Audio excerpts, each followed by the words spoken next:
Peace and blessings, everybody. I got a couple of letters in my hand that was sent to a friend of mine from Kurt Johnson. Kurt Johnson was recently moved from the CMU prison in Marion, Illinois, to the CMU prison in Terre, Haute, Indiana, where Robert David Neal was murdered. And I cannot mention my friend's name, otherwise when the warden finds out who my friend is, they'll ban him. And I won't get to see any letters from Kurt Johnson. But see, the warden doesn't get to tell us what we can do and what we can't do with letters from prisoners. You guys may remember, but they put Jeffrey Winehouse in a harsher portion of the prison because I read a letter that was titled 24 Reasons Why I'm Innocent. And, when Jeffrey Winehouse sends me a letter, I can do with that letter whatever I want to. The warden doesn't get to control what I do with that letter. But see, what they do, it's like a hostage situation. They say, if you're going to read a letter from a prisoner, we're going to punish the prisoner and put him in a harsher place. Not only that, but we're going to block him from communicating with you ever again. So that's what they're trying to do to Kurt Johnson. They've already done it to Schaefer Cox, and now they've murdered Robert David Neal. But we got two letters here from Kurt Johnson, and I'm not going to mention the name of my friend in hopes that Kurt will still be able to mail letters out to my friend, and I hope that I get them in the future. But let's just read what Kurt Johnson has to say. This was written on November the 5th, 2018, so it was written 2 weeks ago. Well, I am being transferred. This was a surprise, but also makes sense. My two supposed victims are here. I know them as lead conspirators. History will settle that dispute. I got my letter of rogatory for Judge Donahue back from the State Department saying I did not let them know who I wanted it sent to. I think they wanted me to pick a diplomat, so I said Nikki Haley would do and returned it. That wasted 3 weeks. Nothing seems to be going according to my clock management, which normally means God is inserting providence. My move could be part of this. With my next court date on January 3rd, 2019, I cannot suspect they are sending me too far away. Terre Haute is 3 hours away. More inconvenient, but not impractical. But wisdom does not operate this government. Random nonsense is a certainty. I think you can track me on bop.gov and probably know where I am going before I do. In Terre Haute, I have more friends there than I do here. God kind of gave me a heads up. You saw my struggles in my last letters. Something was changing, and I had to adapt as a spiritual matter. I start a fast on the 1st and packed out on the 2nd. I have no anxiety from the change. Change is all part of progress in the Lord. Comfort is of the flesh.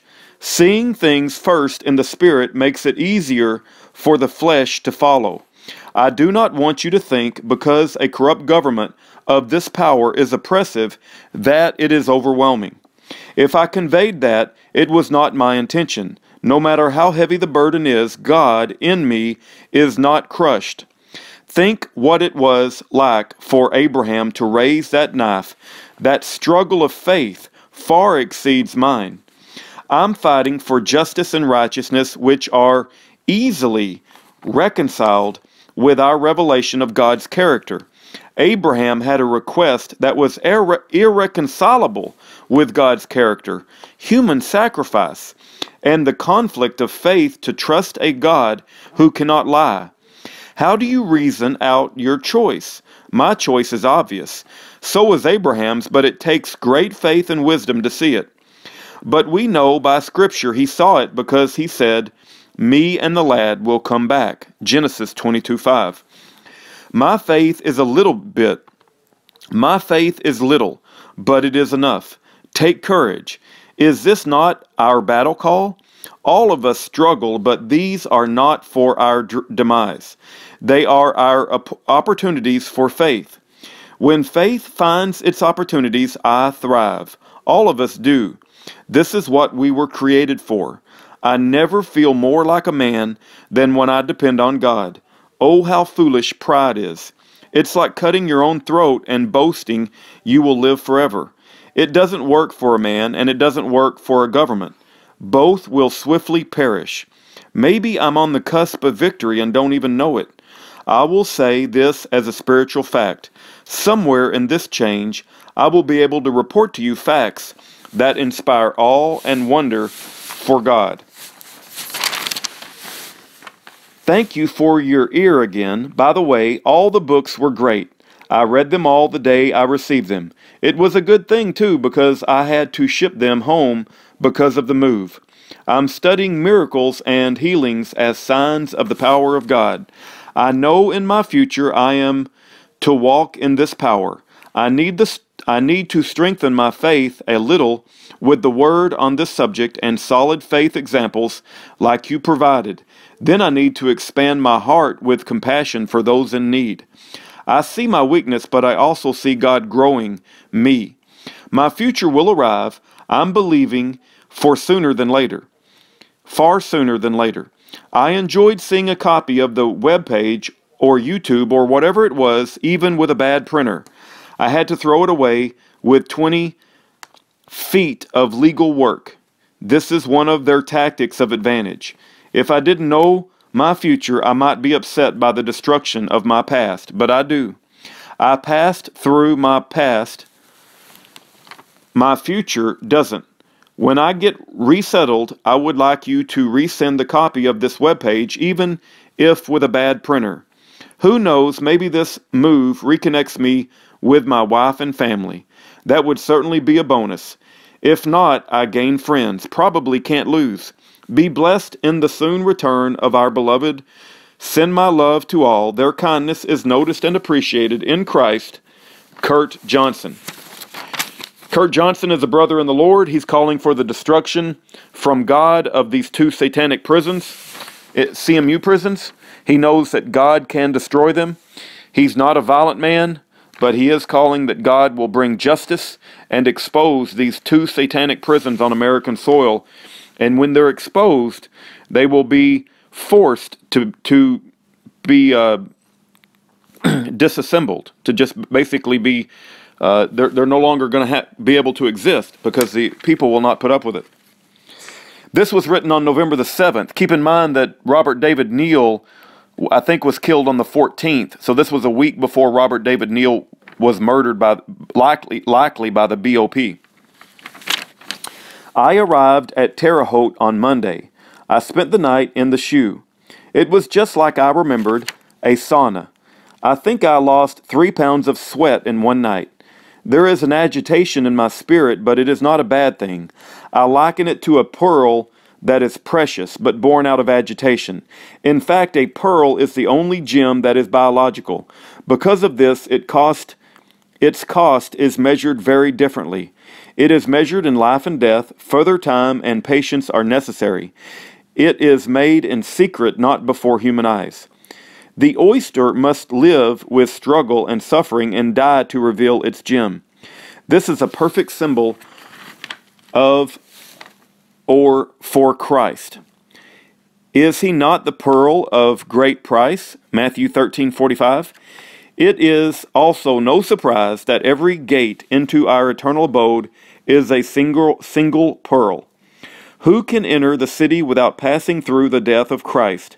How much suffering and agitation did he have to suffer before his reveal? God himself becoming our biological gem. The change is divine. Already God has informed me of 2 important reasons why I had to be here. One for my need and another for my gift. Both are a significant opportunity for blessing. This is a great joy for those who will trust the Lord to be useful in the nurturing of his bride. I am a jealous husband when it comes to love and care for my wife, yet it pales to the tenderness of Christ. All this change and upheaval is very personal, but it is never solitary. One has to keep his eyes and heart turned to the spiritual needs, crying out to God from those God dropped you into. I noticed the opportunity within the first hour I was here, and by the 8th hour I was knee-deep into it. Only God could make that happen. Marion was a much more comfortable prison, but a spiritual wasteland. Here there is low-hanging ripe fruit awaiting obedient hands to pick, while the faculty is a toilet. I've given my hands to obedience, so I am better suited for here. Not only is it obvious the fruit is ripe, but the season is also. I was very hurt by my friend's transfer, but knew God had decreed it. It is very apparent that it was for promotion, and I must say that it is staggering in its magnitude. I cannot say what has been revealed, but I can tell you it is historical. I have seen great visions of the future in God's kindness, which has spawned many great ideas. I just learned that God had exceeded my ideas by laying wider and longer track, but it was all the same idea. So many of the hows are now answered. Don't ever think the devil is winning, even when, like myself, it looks like you're getting your ass kicked. You're just being targeted because the future was revealed and panic hit the bowels of Satan and he crapped himself.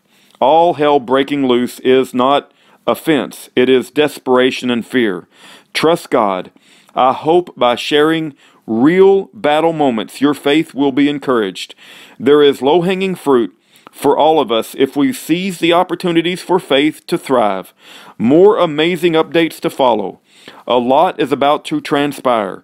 Can you imagine dreaming so big that you're embarrassed to share it, and then learning how woefully small it was in God's reality? These are my first couple of days here. All my love to all.